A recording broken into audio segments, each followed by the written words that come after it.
ദൈവത്തെ ദർശിച്ചവരാണ് വിശുദ്ധർ.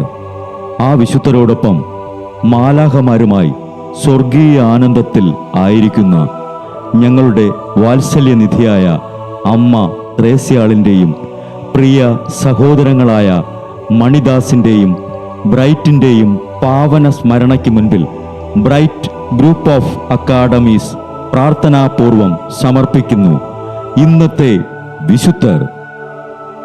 അവതരണം അനിൽ കുഴിഞ്ഞകാല. ആശയം മുത്തയ്യൻ ആൻഡ് സെലിൻ പ്രിയ. സംവിധാനം സ്റ്റെനി ആൻഡ് സ്റ്റെനിച്ച്. ഇന്നേ ദിവസം തിരുസഭ മാതൃകയായി നൽകിയ വിശുദ്ധരെ അനുകരിച്ച് പ്രാർത്ഥനയോടെ ആ പാത പിന്തുടരുന്ന നിങ്ങൾക്കേവർക്കും കർത്താവിൻ്റെ തിരുമുഖം ദർശിക്കാൻ കഴിയട്ടെ എന്ന പ്രാർത്ഥനയോടെ ഞാൻ നിങ്ങളുടെ സ്വന്തം ജസ്റ്റിൻ. ഇന്ന് ജനുവരി 29 വിശുദ്ധ ജലാസിയൂസ് രണ്ടാമൻ മാർപ്പാപ്പയുടെ തിരുനാൾ. മോന്ത് കസീനോയിൽ ഒരു ബെനഡിക്റ്റൻ സന്യാസിയായിട്ടാണ് ജലാസിയൂസ് തൻ്റെ ജീവിതം ആരംഭിക്കുന്നത്. പാസ്കൽ ദ്വിതീയൻ അദ്ദേഹത്തെ കർദിനാളായി ഉയർത്തി. തൻ്റെ ചാൻസലറായി ജലാസിയൂസിനെ നിയമിച്ചു. 1118 മാർപ്പാപ്പയായി തിരഞ്ഞെടുക്കപ്പെട്ടു.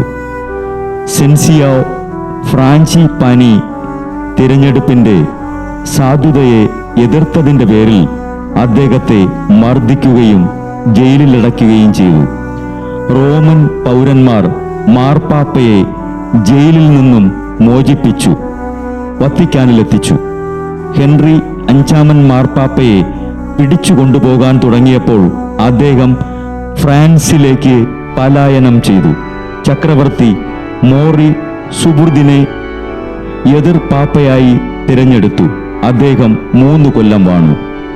ജലാസിയൂസ് മാർപ്പാപ്പ റീംസിൽ ഒരു സൂനകദോസ് വിളിച്ചുകൂട്ടാൻ ഉത്സാഹിച്ചു കൊണ്ടിരിക്കുമ്പോൾ ക്ലൂണിയിൽ വച്ച് പനി പിടിപെട്ട് മരിച്ചു. കർദിനാൾ ബെരോണിയൂസ് പറയുന്നത്, രക്തസാക്ഷികളല്ലാതെ മറ്റാരും തിരുസഭയ്ക്ക് വേണ്ടി ജലാസിയൂസ് മാർപ്പാപ്പയെപ്പോലെ സഹിച്ചിട്ടില്ല.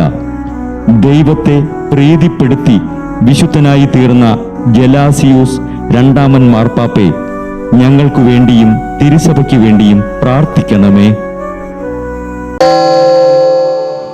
ബ്രൈറ്റ് കുടുംബത്തിൽ നിന്നും കർത്താവ് തൻ്റെ മുന്തിരിത്തോപ്പിലേക്ക് വിളിച്ച് പൗരോഹിത്യം നൽകി അനുഗ്രഹിച്ച റവറൻ ഫാദർ ബിൽ ബ്രൈറ്റും സന്യാസത്തിലേക്ക് വിളിച്ച് അനുഗ്രഹിച്ച് മണവാട്ടിയാക്കിയ സിസ്റ്റർ മരിയ ജോസും വിശുദ്ധരെ അനുകരിച്ച് ഇവിടെ ഈ ഭൂമിയിൽ ആത്മാക്കളെ നേടാനായി ഇരുൾ വീണ താഴ്വരയിലൂടെ നടക്കുമ്പോഴും പൈശാചിക ശക്തികൾ വിടാതെ പിന്തുടർന്ന് പീഡിപ്പിക്കുമ്പോഴും മരണം നിഴലായി കൂടെ നടക്കുമ്പോഴും ദിവ്യകാരുണ്യം എപ്പോഴും ആത്മാവിന് കരുത്തേകും പോലെ തിരുവചനമെന്നും പാതയിൽ വിളക്കായി ജ്വലിച്ച് ആ ജ്വാലയിൽ അനേകായിരം ആത്മാക്കളെ നേടിയെടുക്കാൻ സകല വിശുദ്ധരെ, മാലാഖമാരെ ഇവർക്കു വേണ്ടി എപ്പോഴും കർത്താവിനോട് മാധ്യസ്ഥം വഹിച്ച് പ്രാർത്ഥിക്കണമേ.